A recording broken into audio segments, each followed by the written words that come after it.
Vamos a leer el Salmo 3, hoy continuamos con este texto. Hemos visto de manera consecutiva desde el Salmo 1, ya vamos en el Salmo 3. Este salmo le he titulado Solo en Jesucristo hay salvación. Solo en Jesucristo hay salvación. Usted dirá, pero ¿por qué se habla de Jesucristo en el Salmo, sabiendo que el Salmo está en el Antiguo Testamento? Pues déjeme decirle, hermanos, que los salmos, varios de ellos, reflejan hacia un futuro. ¿Sabe a quién reflejan? Al Señor Jesús. Aunque fueron escritos, hermanos, unos cuantos cientos de años antes de que Jesucristo viniera, pero lo reflejaban a Él, lo señalaban a Él. Eso lo vamos a ver en esta hora. Dice el Salmo 3 completo, del 1 al 8. Oh Jehová, cuánto se han multiplicado mis adversarios. Muchos son los que se levantan contra mí.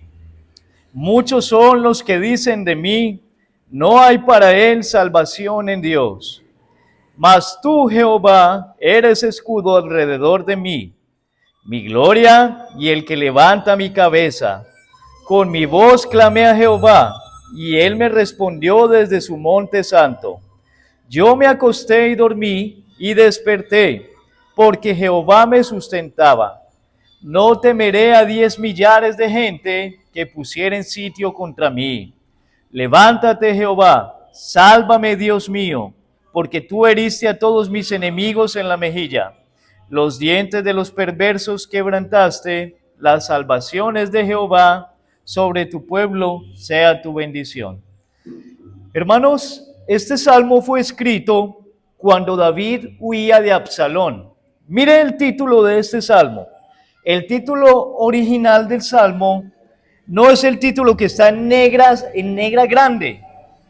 Es el título que está debajo. Es el título que dice Salmo de David cuando huía de delante de Absalón, su hijo.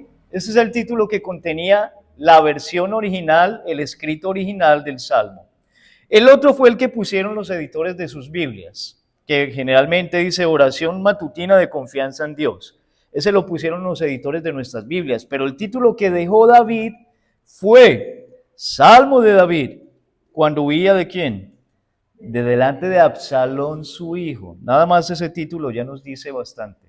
Entonces, este salmo fue escrito cuando David huía de Absalón, su propio hijo, quien ganaría para sí el corazón del pueblo de Israel. Absalón ganó el corazón del pueblo de Israel, se paró a la entrada de la ciudad y le empezaba a decir a las personas, usted tiene problemas, el rey no lo escucha, ¿cierto? Venga y me los cuenta a mí. Como era el hijo del rey, pues tenía importancia. ¿Y qué creen que hacían las personas, hermanos?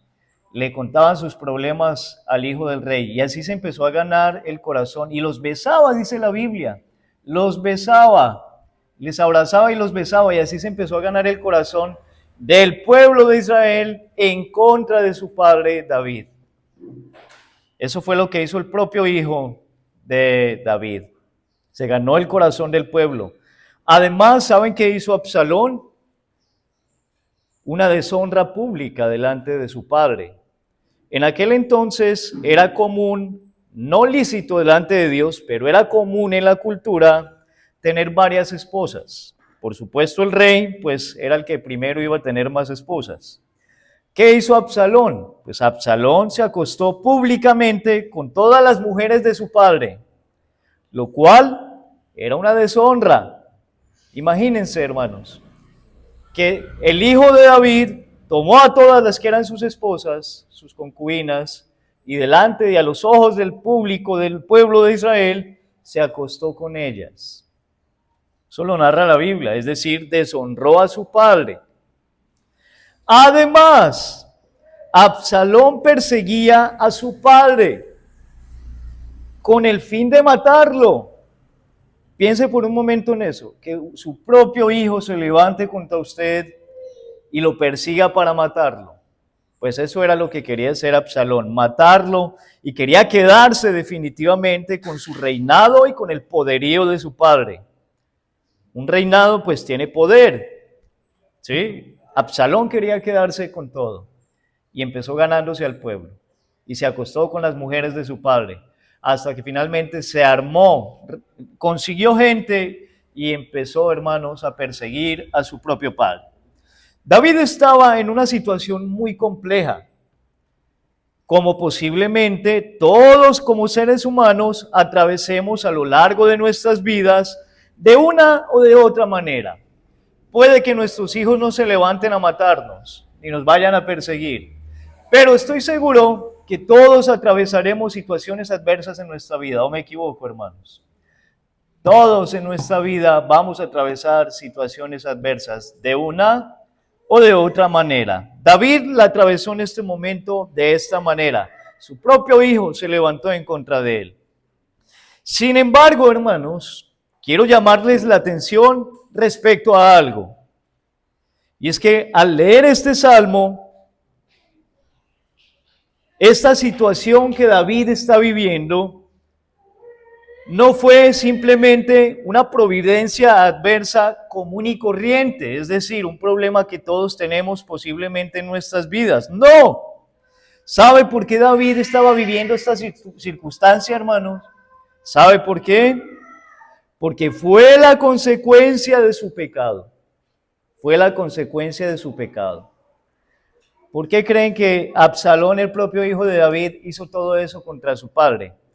Porque fue la consecuencia de un pecado que David cometió tiempo atrás.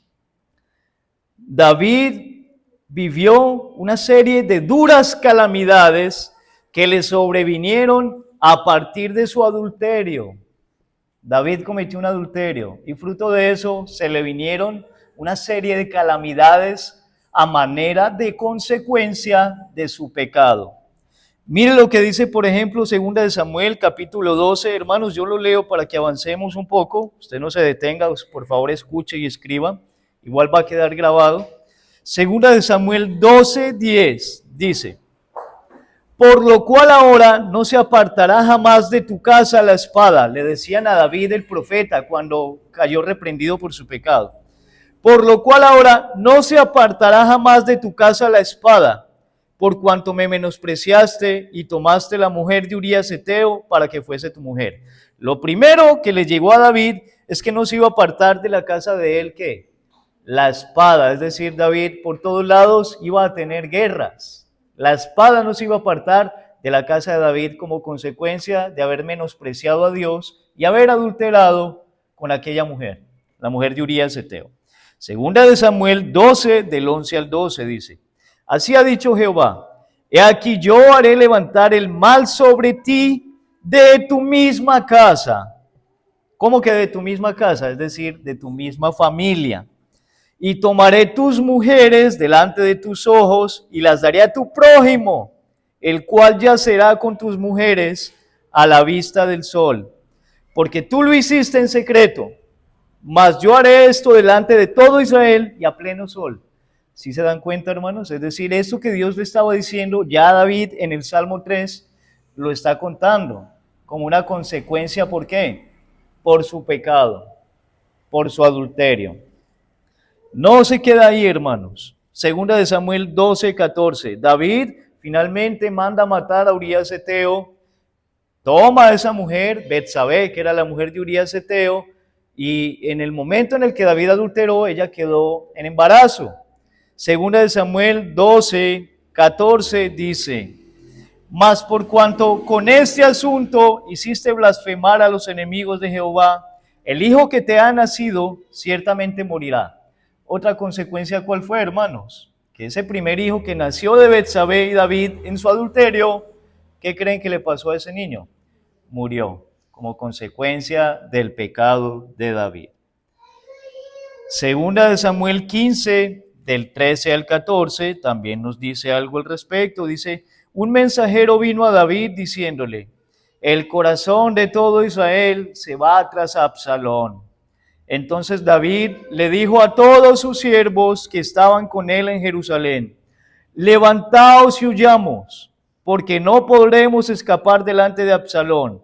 Daos prisa a partir. no sea que apresurándose él nos alcance y arroje el mal sobre nosotros y hiera la ciudad a filo de espada.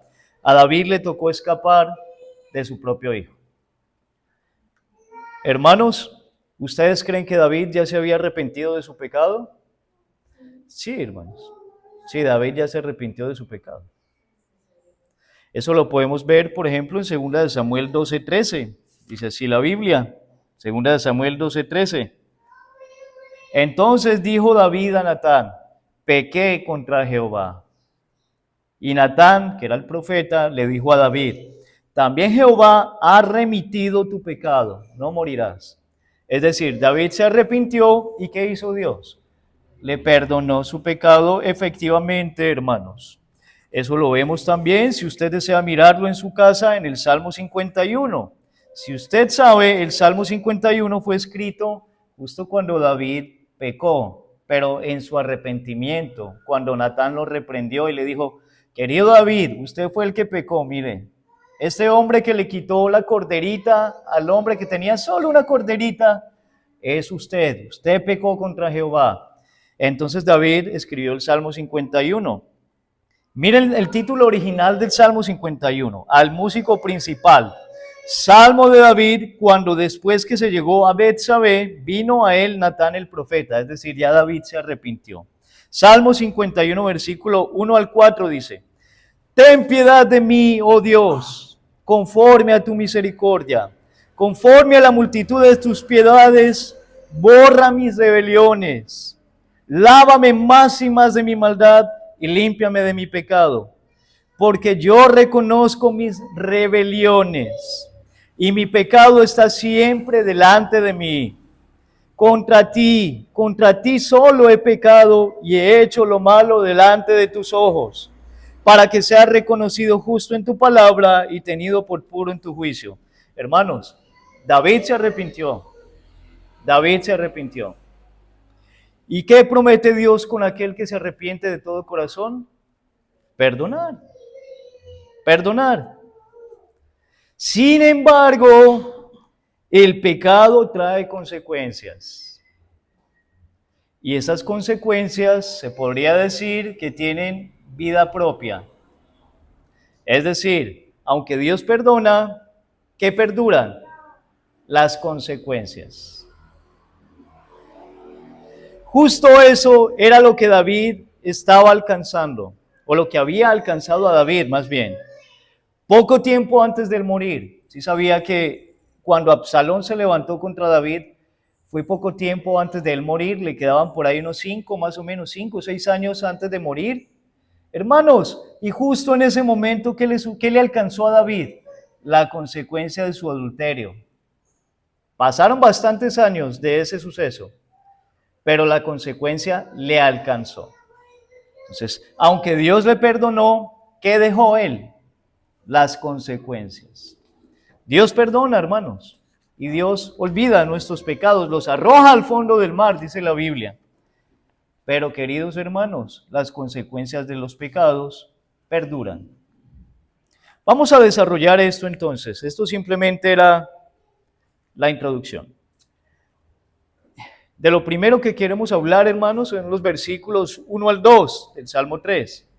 Las quejas de un hijo de Dios. Salmo 3 del 1 al 2. Oh Jehová, cuánto se han multiplicado mis adversarios. Muchos son los que se levantan contra mí. Muchos son los que dicen de mí, no hay para él salvación en Dios. Las quejas de un hijo de Dios. Le he colocado a la parte primera del desarrollo de este sermón. Su propio hijo, hermanos. Su hijo amado, porque David amaba a su hijo Absalón. Y eso lo vemos cuando Absalón finalmente muere. David se lamenta profundamente diciendo, Absalón, Absalón, mi hijo Absalón, ¿cuánto hubiera dado yo por morir yo en lugar tuyo? Entonces David amaba a su hijo, su propio hijo, ese que él amaba, lo había deshonrado y ahora lo perseguía para matarlo a él y a todos los que lo acompañaban. Era una situación muy dolorosa para David. Sin embargo, hermanos, ¿a quién es al que David recurre en primera medida? Es a Dios. Mire cómo dice el Salmo 3. Oh Jehová, ¿a quién se está refiriendo David? Expresando su queja y su dolor. ¿A quién fue a buscar? Oh Jehová, ¿cuánto se han multiplicado mis adversarios? Entonces, es a Dios, hermanos. David le expresa al Señor sus lamentos profundos, lo que lo aqueja. Él no va a quejarse primero con su familia, él no va primero a buscar a su papá, a su esposa, a sus hijos, él no va a buscar a sus amigos, a sus consejeros, porque él tenía consejeros. ¿Él a quién va primero? A su Salvador, a su Dios misericordioso. Él va a quejarse y a entregar sus dolores delante de su Padre, que es su ayudador. Pregunto, ¿hacemos lo mismo en momentos adversos? Pregúntese usted, ante un momento adverso, ¿a quién va usted a llevar su queja primeramente? ¿No es más bien nuestro último recurso? Ya cuando tenemos, como decimos coloquialmente acá en Colombia, la soga al cuello, ya cuando tenemos la soga al cuello, ahí sí oramos. Yo pienso que es más bien así, hermanos. Ya cuando nos estamos ahogando, ahí sí oramos. Pero David entendía que su refugio, que su consuelo, que su ayuda, primeramente estaban en ¿quién? En Dios. En Dios. David lo entendió expresándolo así en el Salmo 55, 22, diciendo de la siguiente manera: echa sobre Jehová tu carga, y él te sustentará. No dejará para siempre caído al justo. Hermanos, ¿sí ven lo que David entendió? Que si nosotros echábamos nuestras cargas delante del Señor, ¿qué iba a hacer Él con nuestras cargas? Nos iba a sostener. Nos iba a sostener, hermanos. ¿Entiende usted lo mismo?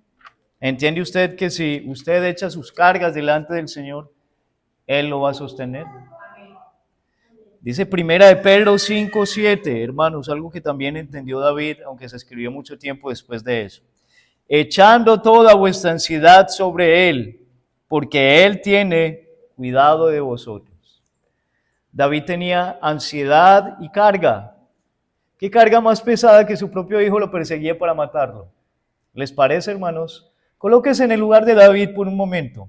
Usted que tiene hijos. Que uno de sus hijos se levante en furia contra usted y que usted le toque salir corriendo con su familia y sus cositas, con lo que pueden cargar en la mano, y huir porque su hijo lo va a matar. Si no se vuela, su hijo lo mata de seguro. ¿Qué carga tan pesada, no le parece? Esa era la carga de David. ¿Y qué dijo David? Echa sobre Jehová tu carga y él te sustentará. Eso fue lo que David entendió. Muchos veían en David, según este salmo y estos versículos, el versículo 2 dice: muchos son los que dicen de mí, no hay para él salvación en Dios. Entonces, muchos veían en David a alguien como al que Dios lo había abandonado, y es que era de esperar así ver eso, hermanos, porque imagínense uno ver a alguien al que su hijo lo está persiguiendo para matarlo. Mucha gente diría: este pobre hombre de seguro Dios lo abandonó. Eso decían de él, que Dios lo había abandonado, ¿cierto? Decían: no hay para él salvación en Dios. Pero ¿qué hacía David? Él iba a Dios. Aunque los demás dijeran de él: usted ya no tiene salvación, de seguro Dios lo abandonó, su propio hijo se levantó. Pero David iba a Dios, él iba a Dios, hermano. David escuchaba los juicios inmisericordios de sus enemigos, pero él, ¿qué hacía? Iba a Dios. Recurrir a Dios no debe ser el último recurso de un cristiano. Qué lamentable, hermanos, que al último al que recurramos es a Dios. Primero buscamos darle solución. Si tengo dinero, pues lo arreglamos con dinero. Y si no, pidámosle consejo a este, vamos a la familia, contémosle a los vecinos, hagamos algo para que nos ayuden. Y al final, si nadie nos da ayuda, ahí sí vamos a Dios. David entendió que recurrir a Dios no debe ser el último recurso. Al contrario, debería ser ¿qué? El primero. El primero, hermanos. Eso entendámoslo ahí. Ahora, vamos al segundo punto, hermanos. Queremos tratar el segundo punto que está en los versículos 3 al 4 del mismo Salmo. Mas tú, Jehová, eres escudo alrededor de mí, mi gloria y el que levanta mi cabeza. Con mi voz clamé a Jehová, y él me respondió desde su monte santo. Entonces, un hijo de Dios reconoce su pecado, pero confía en la bondad de su Salvador. Un hijo de Dios reconoce ¿qué? Su pecado, pero confía en la bondad de su Salvador. El pecado, junto con sus consecuencias, es abrumador y es aplastante. El pecado, hermanos, es abrumador. Cualquier pecado abruma el alma y aplasta. Las consecuencias del pecado son nefastas.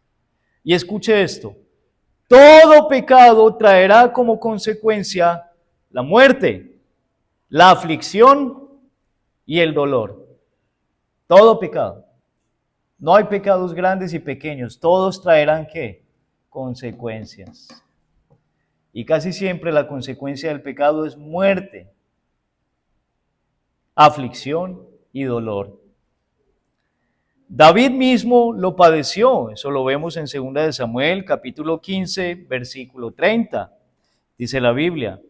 Y David subió la cuesta de los olivos, y la subió llorando cuando estaba escapando de su propio hijo, hermanos.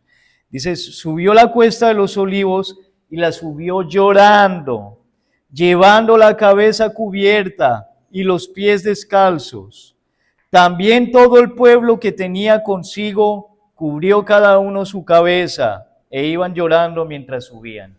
¿Qué significaba cubrir la cabeza? Es decir, agachar la cabeza, hermanos, en señal de ¿qué? De duelo y de humillación. David subió esa cuesta llorando. Bien lo dice el versículo 3, hermanos. Mas tú, Jehová, eres escudo alrededor de mí, mi gloria y el que levanta ¿qué? Mi cabeza. ¿Por qué David escribió esto? David subió esa cuesta con la cabeza agachada, humillado por su pecado, llorando. Hermanos, cuánto dolor trae el pecado.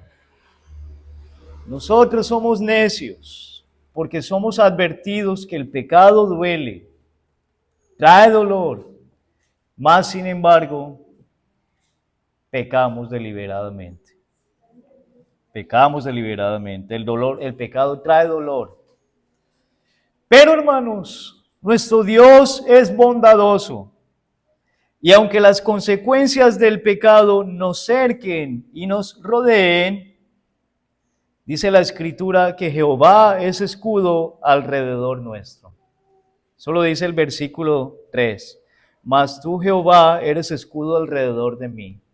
Hermanos, aunque las consecuencias del pecado nos cerquen, nos rodeen, Jehová es escudo alrededor.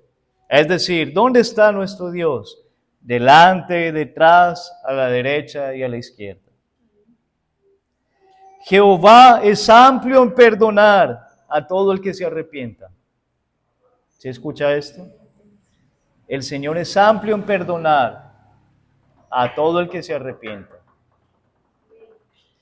El Señor será, queridos hermanos, quien levante al fin nuestra cabeza. Recuerde que la cabeza agachada es señal de humillación, de dolor. Pero ¿qué hará Dios? Él será quien levante nuestra cabeza. Eso lo dice el mismo versículo 3 del Salmo 3. Mas tú, Jehová, eres escudo alrededor de mí. Aunque yo, Señor, tengo la cabeza agachada por mi pecado, pero tú, Señor, eres escudo alrededor de mí. Y tú, Señor, dice, mi gloria y el que levanta mi cabeza. El Salmo 113, versículo 7, dice de la siguiente manera, hermanos. Salmo 113, versículo 7. Él levanta del polvo al pobre y al menesteroso alza del muladar. Hermanos, Dios es bueno. Y aunque usted haya pecado, en Él hay perdón. Si usted se arrepiente de corazón y se aparta. Escucha esto. Aunque usted haya pecado, en Él hay perdón. Si usted se arrepiente y se aparta de todo corazón. Este salmo es precioso. Mire lo que dice. Él levanta del polvo ¿a quién? Al pobre. Y al menesteroso lo alza ¿de dónde? Del muladar. ¿Usted sabe qué era el muladar? El muladar era el lugar o el sitio donde se echaba el estiércol o la basura de las casas. Ese era el muladar. Entonces, alguien que peca cae hundido ¿a dónde? Al muladar. Pero la Biblia dice que Él es misericordioso y que Él levanta al pobre ¿de dónde? Del muladar. Él lo levanta del muladar, hermanos. El pecado nos hunde, pero Cristo nos levanta. El pecado nos hunde, hermanos, pero Cristo nos levanta. David, ¿sabe dónde dejó el arca del pacto? Cuando salió huyendo, él no se la pudo llevar. ¿Él la dejó en dónde? En Jerusalén. ¿Sabe qué significaba el arca del pacto para David? La presencia de Dios con él. Y le tocó dejar la presencia de Dios ¿en dónde?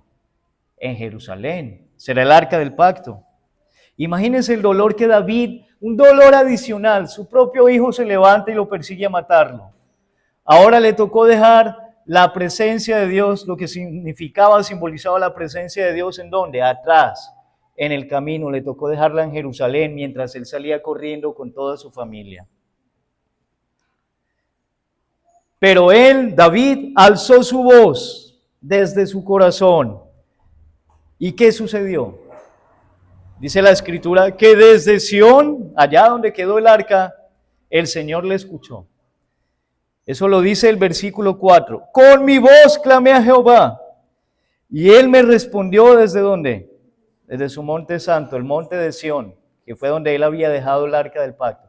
Él clamó a Dios, Él se sentía lejos de Dios, pero Él clamó, es decir, Él elevó su voz, hermanos. Él alzó su voz desde su corazón. Y desde Sión, Dios lo escuchó. El Señor le escuchó. Esto significa, hermanos, que la distancia entre el pecador y Cristo es acortada con un clamor de arrepentimiento sincero. ¿Qué distancia hay entre el pecador y Cristo? ¿Sabe qué distancia hay? Un clamor de arrepentimiento sincero. Eso hace que la distancia sea ¿qué? Acortada. Pecador, Cristo no desprecia a los que a Él vienen contristados por su pecado.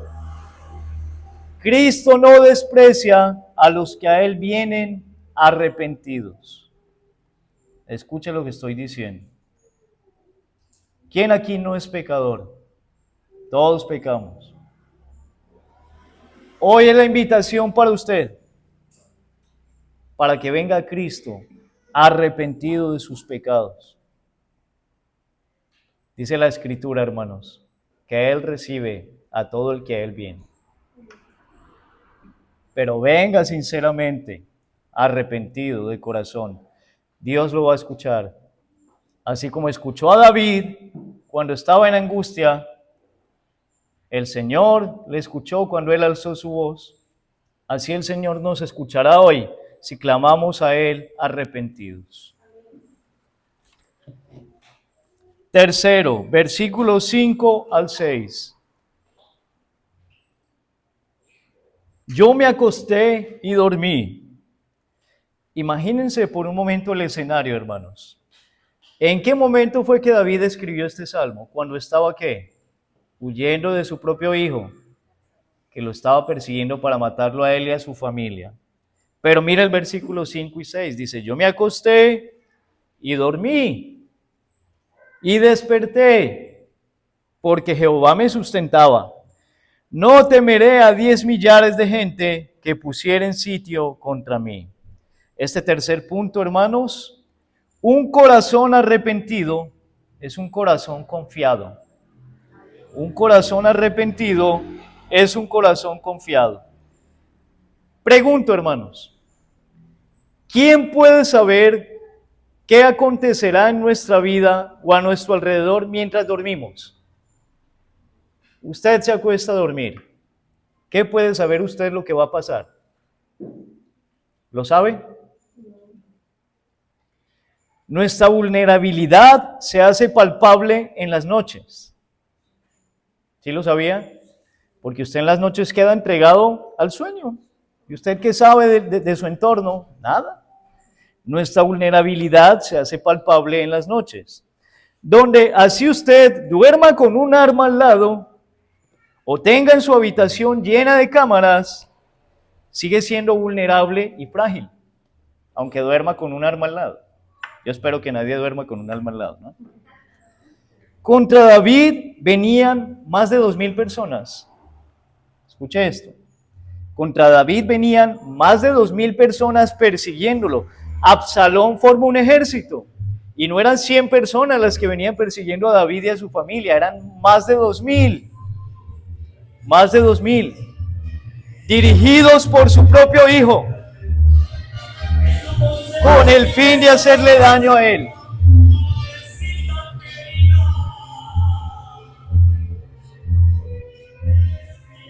Más de 2,000 personas venían dirigidos por su propio hijo.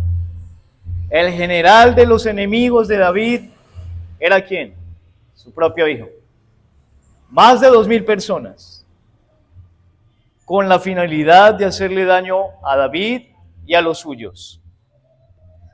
Sin embargo, ya David, ¿qué había hecho? Ya había arrojado, ya había echado sus cargas delante de ¿quién? De Dios su Salvador. Ya David había clamado al Señor arrepentido por su pecado. Y por eso ya David confiaba en la soberanía y en la bondad de Dios para con aquellos que, humillados, le buscan de corazón. Hermanos, el Señor sostiene a sus hijos. Volvamos a leer estos versículos 5 y 6 para que entendamos nuevamente en este contexto. Yo me acosté y dormí, aunque mi hijo me esté persiguiendo con 2,000 hombres para matarme. Yo me acuesto, ¿y qué hizo David? Y dormí. ¿Cuántas veces no ha tenido usted insomnio por problemas pequeños? ¿Cuántas veces usted no ha dejado de dormir por angustias cotidianas? Pero David echó sus cargas al Señor y él dice, yo me acosté y dormí. Y dormí. Y desperté. ¿Por qué? Porque Jehová me sustentaba. Y el versículo 6 dice, no temeré a 10 millares de gente que pusieren sitio contra mí. ¿Sabe qué dice el Señor en su palabra, hermanos? Que no deberíamos temer a los hombres. ¿Qué es lo más que nos pueden hacer los hombres? ¿Sabe qué es lo más grave que nos pueden hacer? Matarnos. Pero después de ahí, ¿qué nos pueden hacer? Nos recibirá nuestro Padre Celestial y Él se encargará de nuestras almas. Ya el hombre no tiene ningún poder sobre nosotros. Y al fin y al cabo, si un hombre nos mata, fue porque ya era nuestro día. Es decir, ¿qué pueden hacer sin que Dios lo permita? Nada, hermanos. Por eso la Biblia dice, hermanos, yo me acosté y dormí y desperté porque Jehová me sustentaba. Y además dijo David, no le tengo miedo, así 10 millones de personas me persigan, yo no les tengo miedo. Así pongan sitio alrededor de mí, no les tengo miedo, porque yo sé que nada que Dios no designe me va a pasar. David confió en su padre, hermanos, porque él ya había echado su carga delante de él. Salmo 55, 22. Volvemos a leerlo, hermanos. Miren lo que dice David, entendido allí de esto. Echa sobre Jehová tu carga, y él te sustentará. No dejará para siempre caído al justo. David era un justo que cayó, pero él quedó toda la vida caído. ¿Por qué, hermanos? Porque Dios no dejará para siempre caído ¿a quién? A sus hijos. Él echó su carga sobre el Señor y él lo sustentó. Cuánta misericordia para el pecador hay en Cristo Jesús. Hay misericordia para usted, amigo pecador. Hay misericordia, pero hay que arrepentirse. Finalmente veamos los versículos 7 al 8 en esta parte 4. Levántate, Jehová, sálvame, Dios mío, porque tú heriste a todos mis enemigos en la mejilla. Los dientes de los perversos quebrantaste. La salvación es de Jehová. Sobre tu pueblo sea tu bendición. Solo en Cristo hay salvación. Escuche esto. Solo en Cristo hay salvación. Que quede claro esto, hermanos. Solo Cristo salva. Solo Cristo salva. Cristo salva del pecado. Él salva de las garras de Satanás. Él salva del predominio de la carne. Cristo salva de la muerte eterna. Solo en Cristo hay salvación. Solo en Cristo. ¿Usted lo cree? Solo en Cristo hay salvación. No es Buda. No es Mahoma. No es el Papa. No es el hombre. Es más, ni siquiera es en las riquezas que usted posee. Es Cristo. Solo Cristo. No son las buenas obras, ¿sí sabía? No son las buenas obras que usted hace. Porque usted podría darse a quemar para ayudar a los pobres, pero si no cree en Cristo, no tendrá salvación, porque solo en Cristo hay salvación. Ni siquiera es en el cumplimiento de la ley. No. Todo, excepto Cristo, es insuficiente, es incapaz, es impropio y es ineficaz para efectuar la salvación del pecador. Escuche esto. Todo, excepto Cristo, es insuficiente, es incapaz, es impropio, es ineficaz para efectuar la salvación del pecador. Es tan terrible el pecado, nos hunde tanto, nos lleva al infierno, que se necesita un Salvador grande para salvarnos, hermano. Un Salvador grande.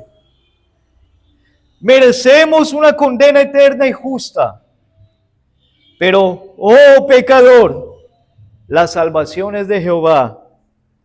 Él envió al Salvador, a Jesús. ¿Sabe por qué fue llamado Jesús? En el libro de Mateo, capítulo 1, verso 21, nos dice la Biblia, hermanos. Mateo 1, 21.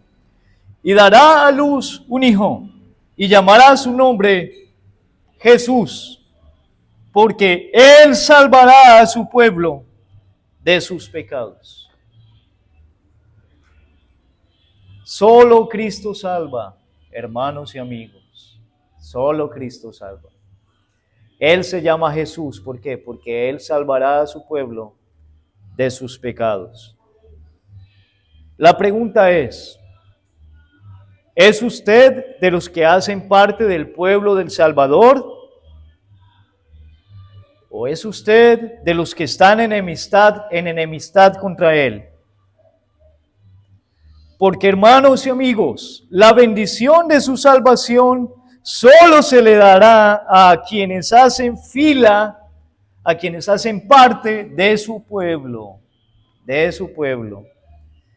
Bien lo dice la Biblia, hermanos, en el Salmo 3, versículo 8. La salvación es de ¿quién? De Jehová. Sobre tu pueblo sea ¿qué? Tu bendición.